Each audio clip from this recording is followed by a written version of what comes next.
Thanks for being with us, Ryan Seacrest, and she's on the Virgin Mobile Presents Tour, the Monster Ball Tour, tonight and tomorrow night, Staples Center. Lady Gaga joining us right now. Gaga, how are you? Hey, Ryan. Good day to you, darling. How are you? I'm well. Welcome to our wonderful town here. We're excited about the big show. I haven't talked to you in a long time. I'm actually not in LA. I'm getting on a plane. Oh, you're not here yet? No, I'm going God. to take the plane to the Staples Center. Oh my God! Well, I wanted to talk to you the other day when I saw you crowd surfing because I was wondering, which by the way got millions and millions of views online, but Gaga, oh my God, you've no idea. It was like the biggest, most talked about thing on the web for 24 hours. But so can you just walk me through like why and when you were out there in the crowd and you were almost in nothing, were you worried? No, I was so excited because I haven't crowd surfed in a long time because no one lets me anymore. But my security, I pulled over my security guy and it something really bad too. I was just worried that they were going to rip your nylon off or whatever, your fishnet off.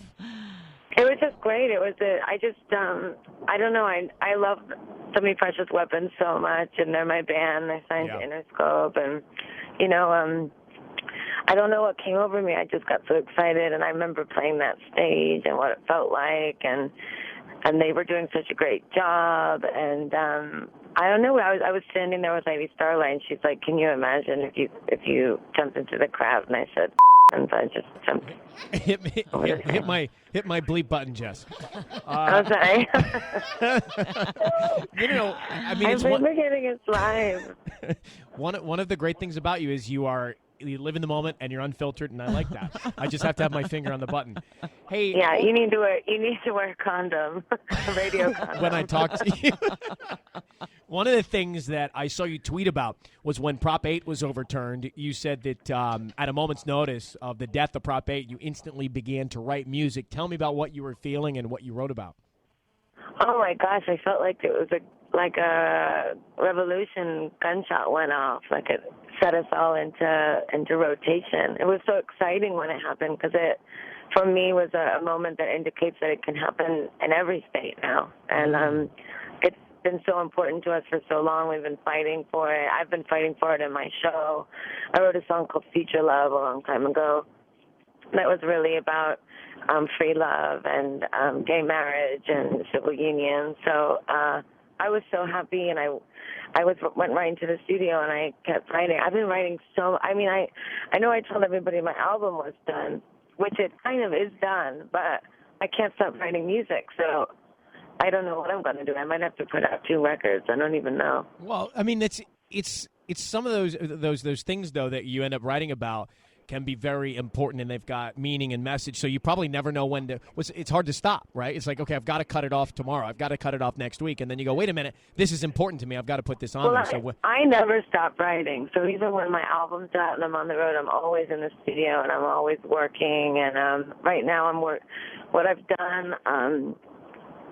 I really, when I put this album together, I wanted to write the album in an innovative way because I wanted the music to be innovative and I wanted the message to be innovative, and I already had the sonic ideas and the message ideas. So I found I basically just asked friends of mine to produce the record with me, and we created a name for ourselves, and we're called the Banditas. The Banditas. The Banditos. The Banditos. Yeah, I get overruled in the crew because there's 3 guys. So it's Banditos. Well, it sounds like you still got that cumulonimbus cloud of creativity that you've always had, and I know you've expressed your fear of losing it by having sex. So it sounds like that's still all within you. Well, I guess that's a pretty good indication. No, but I'm really having a great time, and I get to see my fans every day on stage. So, and they're electrifying and phenomenal and mind blowing, and my fans have become their own cultural revolution, regardless of me, and that's what's really exciting. I mean, I even went down to the old bar that I used to work at when I was in New York, and even the party that's emerged down there, the parties that are sort of popping up all over New York City, it's like the rock and roll, metal community, the electro pop communities, the dance communities, everything's just like in full force. And the clothes that everyone had on, and the hair and the makeup, and the attitude and the fashion and the street, it was great to see. It was exciting to go home and see perhaps what my friends were telling me was the effect that my music was having on our old neighborhood. And that was more exciting than anything because it made the neighborhood even stronger. Well, you talk about doing it for your fans and you being able to feel that energy from your fans, one of which is listening now who sent me, her name is Amaya, and she wanted me to ask you, do you see yourself being Lady Gaga forever, or do you feel like there'll be a point where you'll reinvent who that is? Well, yes, I do think I will be.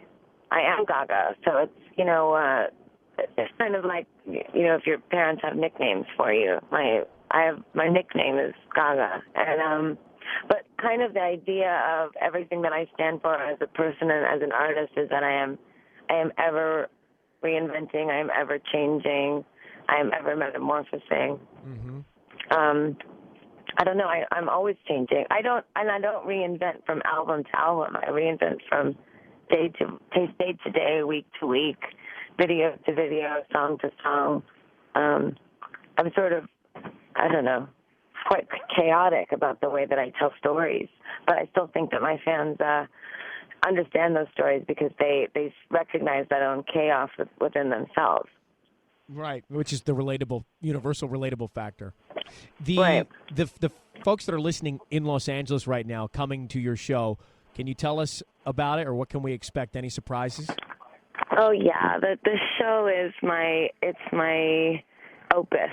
It's my great opus. It's really just a beautifully strange, otherworldly experience, and it's really not like going to a pop concert. It's really just like going to a party. I mean, it's this huge party of 20,000 people jumping and sweating and covered in glitter, listening to amazing dance beats, and everyone that is on the team is the best at what they do. I mean, the guy who mixes my show he's a killer. So the speaker, the PA every night just sounds slamming, and it's just this beautiful experience. But from the clothes to the story, the whole story is that me and my friends are trying to get to the Monster Ball, and all these things get in our way. Our car breaks down, then we get on the subway, and the subway takes us to a strange place in the middle of Manhattan, and then a twister swallows us up, and we get sent to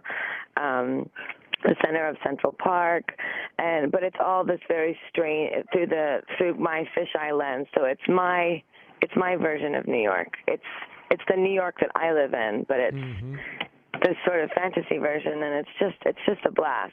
Just leave your inhibitions at home and come to be free. Sometimes I find that when I play these bigger city gigs that there's a lot of, corporate groups that come to see, and I'm always trying to scout everybody out so I can find all the super fans that were sleeping on the boulevard for 2 days. We will know tomorrow at every office in town if people have glitter on their forearms where they were the night before. Their wives are screaming at them. Yeah. If you want to go, I've got a pair of tickets to see Gaga at Staples, 800-520-1027 right now, caller 102. Hey, darling, thanks so much for calling. I know you're in transit now, and we look forward to seeing you soon. Yes, and I just wanted to say thank you to my fans who are listening. Thank you so much for voting for me on MTV. I'm so honored to have my 13 nominations, so thank you so much for all your support, and I love you, and I'm making some kick-ass music for you, so I'll see you soon. Can't wait to hear it. Thanks, Gaga. See you later. Okay, bye. Bye. And a few tickets still available at StubHub.com if you want to see. It's not even a show. It's an experience. Yeah. All right, let's do the sleaze.